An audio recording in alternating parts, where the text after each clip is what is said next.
نحمده ونصلي على رسوله الكريم أما بعد فأعوذ بالله من الشيطان الرجيم بسم الله الرحمن الرحيم رب اشرح لي صدري ويسر لي أمري واحلل عقدة من لساني يفقهوا قولي واجعل لي وزيرا من أهلي اللهم فقهنا في الدين اللهم وفقنا لما تحب وترضى رب ارحمهما كما ربياني صغيرا آمین۔ السلام علیکم ورحمۃ اللہ وبرکاتہ۔ آج کا ہمارا جو ٹاپک ہے وہ بے سورۃ الاحزاب کی آیات سے لیا گیا ہے۔ اچھا، میں نے یہاں پر آیت نمبر 34 مینشن کر دی ہے، لیکن ہماری آج آیت نمبر 35 ہے، ٹھیک ہے۔ بسم اللہ الرحمن الرحیم ان المسلمین والمسلمات والمؤمنین والمؤمنات والقانتین والقانتات والصادقین والصادقات والصابرین والصابرات والخاشعین والمتصدقین والمتصدقات والصائمین والصائمات والحافظین فروجهم والحافظات والذاکرین اللہ کثیرا والذاکرات اعد اللہ لہم مغفرۃ واجرا عظیما۔ بالیقین جو مرد اور جو عورتیں مسلم ہیں، مومن ہیں، مطیع ہیں، فرمانبردار ہیں، راست باز ہیں، صابر ہیں، اللہ کے آگے جھکنے والے ہیں، صدقہ دینے والے ہیں، روزہ رکھنے والے ہیں، اپنی شرمگاہوں کی حفاظت کرنے والے ہیں، اور اللہ سبحانہ تعالیٰ کو کثرت سے یاد کرنے والے ہیں، اللہ نے ان کے لیے مغفرت اور بڑا اجر مہیا کر رکھا ہے۔ یہ مسلم معاشرے کی نمایاں خوبیاں بتا دی گئی ہیں کہ مسلمان مرد اور مسلمان عورتیں یعنی مومن مرد اور مومن عورتیں کیسے ہوتی ہیں۔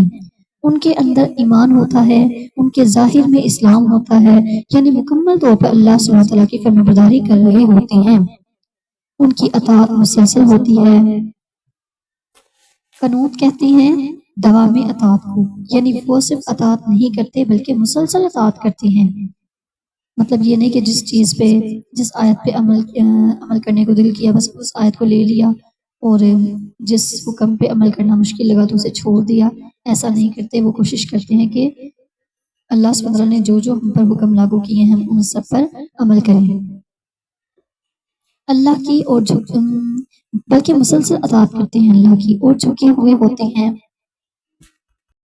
اور پھر راست باز ہیں، سچی ہیں، مرد بھی سچے ہیں، عورتیں بھی سچی ہیں، سچائی ان کی زندگی کا حصہ ہے، پھر صبر کرنے والے ہیں۔ دیکھیں، سچائی کو آپ اپنی زندگی میں ضرور شامل کریں تو آپ اس کے اثرات کو دیکھیں گے کہ واقعی سچائی سے آپ کی زندگی کتنی پرسکون ہوگی ہے۔ میں نے آپ کو سچائی کے بارے میں ایک واقعہ بھی سنایا تھا۔ ایک جنازے کو لوگ لے کر جا رہے تھے تو جنازہ لوگوں کے کندھوں سے اٹھ گیا تھا، وہ خود چل رہا تھا، تو لوگوں نے پوچھا کہ یہ کیا ماجرا ہے، تو پتہ چلا کہ یہ شخص سچا تھا اور اس کے جنازے کو فرشتے اٹھا کر لے کر جا رہے ہیں۔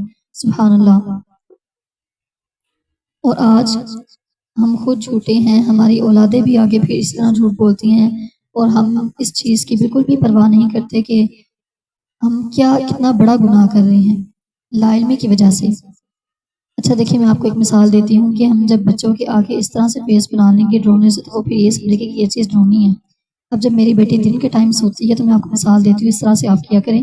جب وہ دن کے ٹائم سوتی ہے تو مجھے تنگ کرتی ہے، وہ نہیں سوتی تو میں اسے کہتی ہوں کہ باہر روشنی ہے، اس طرح سے فیس بنا کر باہر روشنی ہے، ڈرونا ساتھ حیرانگی کے ساتھ کہ باہر روشنی ہے، سو جاؤ، پھر وہ ڈر کے سو جاتی ہے۔ اور جب رات کے ٹائم سلا رہی ہوتی ہے تو میں اسے کہتی ہوں باہر اندھیرا ہے، خاموشی سے سو جاؤ، تو اس طرح سے وہ سو جاتی ہے۔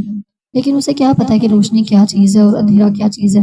ہم بچوں کو بتوں سے اور چڑیلوں سے بھوتوں سے ڈرا رہے ہوتے ہیں، لیکن ہم کہتے ہیں کہ چلیں اس طرح بچے ڈر جائیں نا، اس طرح بات مان لیتے ہیں، اس لیے ہم جھوٹ بول رہے ہیں۔ لیکن آپ صلی اللہ علیہ وسلم نے کیا فرمایا؟ ہلاکت ہے، ہلاکت ہے، ہلاکت ہے اس شخص کے لیے جو مذاق میں بھی جھوٹ بولے۔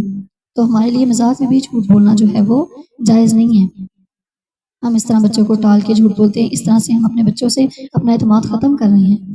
بچے پھر ہمارا اعتماد نہیں کریں گے، وہ کہیں گے یہ تو ہے ہی جھوٹی، ہر ٹائم جھوٹ ہی بولتی رہتی ہے۔ پھر جب کبھی ہم سچ بولیں گے تو وہ پھر بھی ہماری بات نہیں کریں گے۔ دیکھیے، اتنی محنت کے ساتھ ہم اپنی اولاد کو پال رہے ہیں، ان کی پرورش کر رہے ہیں، تو پھر یہ سب کچھ کس لیے؟ صرف دنیا کے لیے کہ دنیا میں وہ ہمارا سہارا بن جائے، یا ہم ان کو اچھا کھلا لیں، اچھا پلا لیں، اچھا پہنا لیں، ان کی خوشیاں یہ چیزیں ہیں۔ اگر ہمیں ان سے محبت ہے تو ہمیں ان کی دین کی فکر کرنی ہے، کیونکہ ہم اپنی اولادوں کو جہنم کی آگ میں جلتا ہوا نہیں دے سکتے۔ اس لیے ہم نے یہ ساری کوششیں کرنی ہیں، خود کو اور اپنی اولاد کو جہنم کی آگ سے بچانا ہے ہم نے انشاءاللہ۔ ہماری اصل محبت ہی اسی وقت نظر آتی ہے جب ہم ان کے دین کی فکر کرتے ہیں. یہ دنیا میں تو ہر دیکھیں، اب جیسے ہمارے بچے اگر کوئی ایسی گرم چیز پکڑ تو ہم انہیں بچاتے ہیں اس چیز سے کہ نہیں بیٹا یہ نہیں پکڑنا، یہ گرم ہے. تو اگر ہمیں ان سے اتنا زیادہ پیار ہے تو ہم پھر ان کی آخرت کی بھی فکر کریں نا، کہ آخرت میں ان کو جہنم کی آگ سے کیسے بچانا ہے. تو یہ چھوٹے چھوٹے جو عمل ہیں یہ اصل میں چھوٹے نہیں ہیں، ہم ان کو چھوٹا چھوٹا سمجھتے ہیں، کل کو چھوٹی چھوٹی نیکیوں کی ہمیں بہت ضرورت ہوگی. تو ہم پچھتائیں گے کہ کاش اس وقت ہم نے یہ نیکی کر دی ہوتی، اپنے بچوں کو دین سے جوڑ دیا ہوتا. پھر صبر کرنے والے ہیں عورتیں بھی اور مرد بھی. پھر خشوع کرنے والے یعنی نمازوں کے اندر اللہ کے آگے جھکنے والے اور اللہ تعالیٰ کو یاد کرنے والے. اور پھر صدقہ دینے والے مرد اور عورتیں، اور خصوصاً عورتوں کو صدقہ کرنے کا زیادہ حکم دیا گیا ہے کیونکہ وہ لان تان زیادہ کرتی ہیں اور شوہروں کی ناشکری ہوتی ہیں. اور پھر روزہ رکھنے والے مرد اور عورتیں اور اپنی شرم گاہوں کی حفاظت کرنے والے مرد اور عورتیں. کسی معاشرے کے اندر اگر ایسے کردار پائے جاتے ہیں تو وہ معاشرہ کتنا خوبصورت ہو جائے کہ جس میں سب باحیا ہوں، اللہ سبحانہ تعالیٰ کی عبادت کرنے والے ہوں اور اللہ سبحانہ تعالیٰ کے آگے جھکنے والے ہوں. پھر یہی لوگ جنتوں کے مستحق ہیں. اور پھر خاص طور پر یہاں وَالذَّاكِرِينَ اللَّهَ كَثِيرًا وَالذَّاكِرَاتِ آیا ہے. کثرت سے اللہ سبحانہ تعالیٰ کا ذکر کرنے والے مرد اور عورتیں، یعنی اللہ کے ذکر کی حد کر دینی چاہیے. نبی صلی اللہ علیہ وسلم نے فرمایا مفردون سبقت لے گئے. صحابہ نے پوچھا اے اللہ کے رسول صلی اللہ علیہ وسلم مفردون کون ہیں؟ آپ صلی اللہ علیہ وسلم نے فرمایا اللہ کا بہت زیادہ کثرت سے ذکر کرنے والی مرد اور ذکر کرنے والی عورتیں. یعنی انسان کے پاس جتنے بھی اچھے اچھے کام ہیں وہ ان میں اگر ساتھ ذکر شامل ہو جائے تو اس کو خوبصورت بنا دیتا ہے اور انسان کے درجے کو آگے بڑھاتا ہے. اب جیسے کوکنگ آپ دیکھیں، آپ یقین کریں جس دن آپ کوکنگ کریں گے اور ساتھ آپ ذکر کر رہی ہوں گی نا تو آپ دیکھیں کہ اس دن آپ کا کھانا بڑا زبردست بنے گا. اور جس دن آپ کا بیچ میں ذکر نہیں ہوگا اور موبائل پر کالز اور طرح سے فضول قسم کی باتیں تو پھر جو ہے نا وہ کوکنگ اچھی نہیں بنتی. بعض لوگوں کی بنتی بھی ہے لیکن وہی بات ہے دنیا تو پھر اللہ سبحانہ تعالیٰ سب کو دیتی ہے. لیکن ذکر کی ایک فضیلت یہ ہے کہ پھر آپ دیکھیں گے اس کے اثرات پھر آپ دیکھیں گے وہ پھر کھانا پہ خوشگوار اور پاکیزہ اور اس سے نقصانات جو ہیں وہ بھی نکل جائیں گے. ذکر کے بہت سے فوائد ہیں. ایک مرتبہ آپ صلی اللہ علیہ وسلم سے پوچھا گیا کہ سب سے اچھی نماز کس کی ہے؟ آپ صلی اللہ علیہ وسلم نے فرمایا اس کی جو اس میں سب سے زیادہ اللہ کا ذکر کرے. سب سے اچھا روزہ کس کا ہے جو اس میں سب سے زیادہ اللہ کا ذکر کرے. سب سے اچھا حج کس کا ہے جو اس میں سب سے زیادہ اللہ کا ذکر کرے. دیکھیں نماز میں ذکر کیسے، یعنی کہ رکوع لمبا کر دیں، سجدہ لمبا کر دیں، ٹھیک ہے اس طرح سے. یعنی دیگر ساری عبادات کی خوبصورتی بھی کثرت سے اللہ سبحانہ تعالیٰ کا ذکر کرنے کے ساتھ ہی بنتی ہے. ایک روایت میں ہے آپ صلی اللہ علیہ وسلم نے فرمایا جو اللہ کے ذکر میں مشغول رہتے ہیں یعنی سب سے زیادہ ان کی زندگی اللہ کے ذکر زندگی میں اللہ کے ذکر کی خوشبو ہوتی ہے. اللہ نے ان کے لیے مغفرت اور بہت بڑا اجر مہیا کر رکھا ہے، یعنی اللہ سبحانہ تعالیٰ بھی ان کو ان کی پوری جزا دیں گی. یا ایھا الذین آمنوا اذکروا اللہ ذکرا کثیرا، اے لوگوں جو ایمان لائے ہو اللہ کو کثرت سے یاد کرو اور صبح و شام اس کی تسبیح کرتے رہو. آپ دیکھ رہی ہیں قرآن مجید میں کس کثرت کے ساتھ ذکر کے بارے میں آتا ہے کیونکہ نماز بھی اللہ کے ذکر کے لیے ہے. پھر الگ سے بھی کہا وذکر اللہ اور پھر تسبیحات کا ذکر اور پھر اللہ کی بڑائی بیان کرنے کا ذکر وکبیرن تکبیرا اور پھر یہاں اللہ کی تسبیح بیان کرنے کا ذکر. یہاں خاص طور پر ذکر کثیر کی بات کی گئی ہے اور تسبیح کی بات کی گئی ہے. یعنی تھوڑا ذکر نہیں زیادہ ذکر کیا کرو. اپنا جائزہ لے لیجئے کہ ہمارا ذکر کتنا ہوتا ہے، روز کتنی اللہ کے ذکر میں کتنا وقت لگاتی ہیں. آپ اپنے ٹائم سلوٹ کو دیکھیں کون سا وقت آپ سارا وقت صرف اللہ کا ذکر ہی کرتے ہیں. اس میں یاد رکھیں کہ بہترین وقت سفر کا ٹائم ہوتا ہے جب آپ یہاں سے گھر جاتے ہیں. اگر تو گھر والے ساتھ نہ ہوں تو پھر آپ بھی بہت سہولت سے ذکر کر لیتی ہیں، اور اگر گھر والے ساتھ بھی ہوں چھوٹی موٹی ہلکی پھلکی کوئی بات چیت تبادلہ خیال ہو رہا ہو تو انٹرویلز جو ان بٹوین اس میں پھر ذکر شروع کر دینا چاہیے. اور بہترین ذکر یہ ہے کہ انگلیوں پر انسان کرے تاکہ قیامت گواہ. دیکھیں دعا بہترین عبادت ہے. تو جب آپ سفر میں ہونا تو خاص طور پر یہ عمل کیا کریں کہ دعا دیکھیں بہترین عبادت ہے، تو اگر آپ ذکر اور نہیں بھی کر رہے ہیں تو سفر میں آپ نے جو ہے نا دعا لازمی کرنی ہے، کیونکہ مسافر کی دعا رد نہیں ہوتی۔ تو کوشش کیا کرے بس ایک بار سورہ فاتحہ پڑھی، سفر کی دعائیں پڑھی، آیت کرسی وغیرہ پڑھ کر بھوک لیں، پھر اس کے بعد ایک بار سورہ فاتحہ پڑھیں، درود شریف پڑھیں، اور بس اللہ سبحانہ وتعالیٰ سے باتیں شروع کر دیں، یعنی دعا شروع کر دیں۔ جو جو آپ نے مانگنا ہے وہ آپ مانگے، انشاءاللہ اللہ سبحانہ وتعالیٰ آپ کی سب جائز و شرعی حاجات پوری کریں گے، کیونکہ مسافر کی دعا قبول ہوتی ہے۔ تو کوشش کیا کریں کہ سفر میں جب ہوں تو دعا لازمی کیا کریں۔ انگلیوں پر انسان ذکر کرے تاکہ قیامت کے دن انگلیاں بھی گواہ بنیں۔ اور پھر سے کیا ہوتا ہے کہ مثلا آپ ذکر کر رہے تھے، اتنے میں کسی نے بات شروع کر دی اور آپ کی انگلی یہی اٹکی ہوئی ہے، ادھر ہی اٹکائے رکھیں، جب بات ختم ہو جائے تو پھر ذکر شروع کر دیں۔ ذکرن کثیرا، بہت زیادہ ذکر۔ نبی صلی اللہ علیہ وسلم نے فرمایا بہترین عمل یہ ہے کہ جب تم دنیا سے رخصت ہو تو تمہاری زبان اللہ کے ذکر سے تر ہو۔ تو آج ہم دیکھیں کہ ہماری زندگی میں کیسے کام ہے، ہماری زبان پر ہر وقت کس چیز کا ذکر ہوتا ہے۔